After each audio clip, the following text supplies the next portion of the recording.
It has been 2 years since this. Taliban troops seizing control of Afghanistan's capital, Kabul. People were fleeing using any means possible.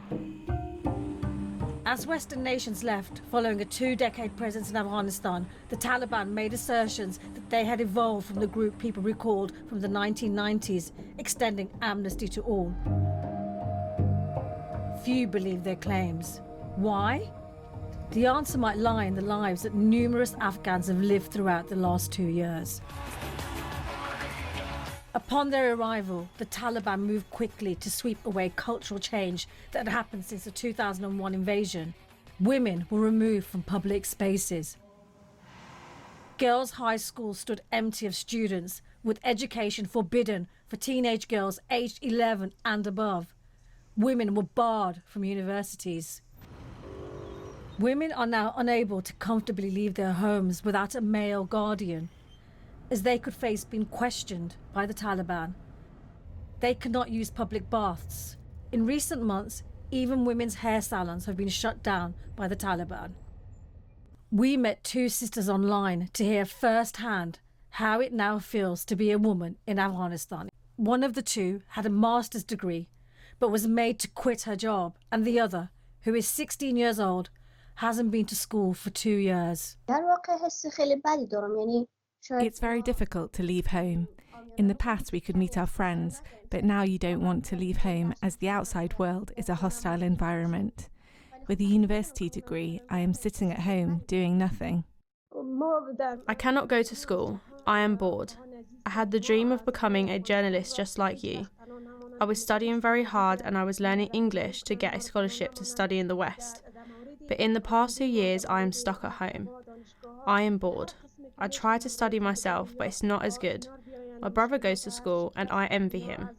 What is the difference between me and him? Our dreams were shattered. Last week, Gordon Brown, former British Prime Minister and the UN Special Envoy for Global Education, spoke out about the Taliban's treatment of women and girls. Gender discrimination is, under the laws and the rules, a crime against humanity. All mouth and no action. A listener from inside Afghanistan called the BBC to express his criticism of the UN, the international community and Mr. Brown. We have no food to eat, no clean water, no jobs, this caller said.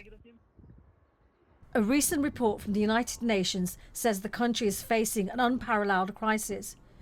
It finds 24.4 million people require humanitarian aid and over 90% of the population are living in poverty. I work as a doctor, attending to numerous patients daily who exhibit unusual symptoms. Sadly, they are all grappling with malnutrition. When I prescribe medications to them, they express their inability to afford them. The situation is heart-wrenching, particularly since women lack access to essential healthcare services. The Taliban's prohibition on male doctors visiting female patients has exacerbated the issue. Unfortunately, the number of female doctors is limited. Tragically, just a few days ago, a pregnant mother lost her life while delivering twins because there were no specialists available to assist. Both infants also perished. As a female doctor, my days are filled with attending to multiple patients. However, I don't feel secure staying out late in the evening to treat them all. There's a constant fear of being apprehended by the Taliban, who stop and question women seen walking the streets without male companions.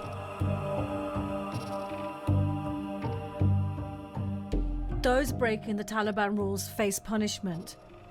The Taliban has also taken a hard line on homosexuality.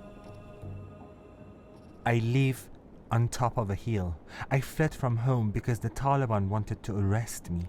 They had reports about me and arrested my friends only because they had long hair.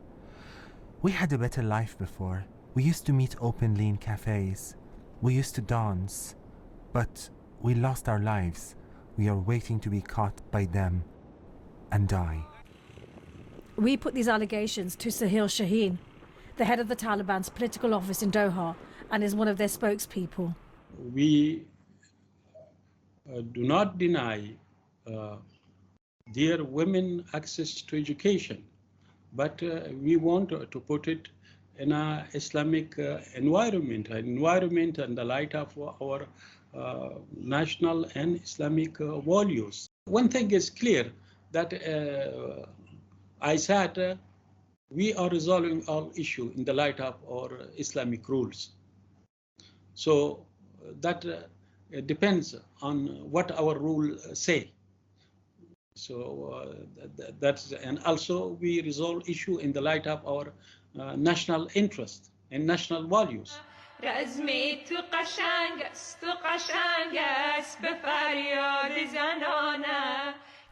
Covering their faces, these two women are doing something prohibited to them, singing a song. The melody they sing is a classic tune. Your fight is beautiful because you are a woman, they say. Our home has been ruined, but you will own it. One day.